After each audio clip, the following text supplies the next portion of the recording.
Hi hello everyone, welcome back to Raji homestyle. నేను మీ రాజేశ్వరి అండి. ఈరోజు రాజీ హోమ్స్టైల్లో దొండకాయ తెల్లవాయ కారం ఎలా చేసుకోవాలో చూసేద్దాం. ముందుగా ఒక పావు కిలో దొండకాయలను శుభ్రంగా కడిగేసి ఒక ప్లేట్లోకి తీసుకోవాలి. ఒక చిన్ని మిక్సీ జార్ తీసుకొని అందులో 6-7 ఎండుమిర్చిని తుంచి వేసుకోవాలి. ఇందులోనే కొద్దిగా సాల్ట్ని కూడా వేసుకొని ఫైన్ పౌడర్ లాగా మిక్సీ పట్టుకోవాలి. ఇలా మిక్సీ పట్టుకున్న దీంట్లోనే 6-7 వెల్లుల్లి రెబ్బల్ని ఒక గుప్పెడుమైన పుట్నాల పప్పుని వేసేసుకొని మెత్తగా మరి ఒకసారి బ్లెండ్ చేసుకొని ఇలా పౌడర్ లాగా చేసుకోవాలండి. పోపు పౌడర్ అంటారు, తాలింపు పౌడర్ అని కూడా అంటారు. దీనిని ఇలా ఒక ప్లేట్లోకి తీసుకోవాలి. దొండకాయలన్నింటినీ ఇలా చిన్న చిన్న ముక్కలుగా కట్ చేసుకోవాలి. అలాగే 2 ఉల్లిపాయలను కూడా స్లైసెస్ లాగా కట్ చేసుకోవాలి. స్టవ్ పైన గుంతపాటి పాన్ పెట్టేసి అందులో 2 టేబుల్ స్పూన్ల వరకు ఆయిల్ వేసుకోవాలి. ఆయిల్ కొద్దిగా హీట్ అయిన తర్వాత ఆవాలు, జీలకర్ర, ఉద్దిపప్పు, శనగపప్పును కూడా వేసేసుకొని కాస్త చిటపటలాడనివ్వాలి. ఇవి కొద్దిగా వేగిన తర్వాత ఇందులో కట్ చేసి పెట్టి ఉంచుకున్న 4-5 పచ్చిమిర్చి ముక్కల్ని, అలాగే కట్ చేసి పెట్టి ఉంచుకున్న ఉల్లిపాయ ముక్కల్ని వేసేసుకోవాలి.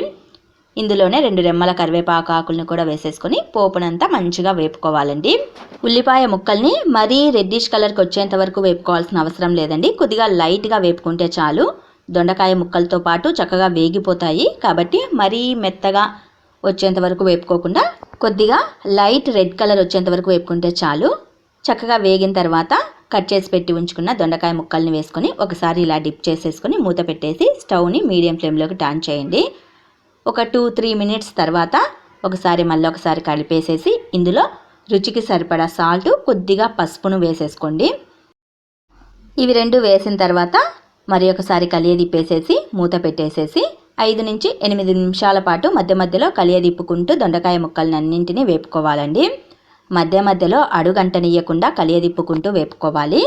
ఏమాత్రం మాడిపోనివ్వకుండా వేపుకోవాలి. మాడిపోతే టేస్ట్ చేంజ్ అవుతుంది, అంత రుచిగా ఉండదు. ఇలా చక్కగా వేగిన తర్వాత చివరగా మిక్సీ పట్టి ఉంచుకున్న పోపు పొడిని వేసేసుకోవాలి. పోపు పొడి వేసిన తర్వాత చివరిగా స్టవ్ను ఆఫ్ చేసేసుకుంటే సరిపోతుంది. ఇంతేనండి, దొండకాయ తెల్లవాయ కారం తయారు చేసుకునే పద్ధతి. చాలా బాగుంటుంది. రైస్లోకి అయితే ఇంకా బాగుంటుంది, రోటీలోకైనా కూడా బాగుంటుంది. కంపల్సరీ అందరూ ట్రై చేయండి. మరి మీకు ఈ దొండకాయ తెల్లవాయ కారం ప్రిపరేషన్ వీడియో నచ్చినట్లయితే మరికొన్ని ఇలాంటి రెసిపీస్ కోసం వెంటనే మా ఛానల్ని అయితే సబ్స్క్రైబ్ చేసుకోండి. Please support my channel. Thanks for everyone. By the way, తొందరలో నాకు సిల్వర్ బటన్ రాబోతుందండి. 1,00,000 సబ్స్క్రైబర్స్ని గెయిన్ చేసినందుకు యూట్యూబ్ వాళ్ళు నాకు సిల్వర్ బటన్ ఇస్తున్నారు. ఇదంతా మీ సక్సెస్ అనమాట.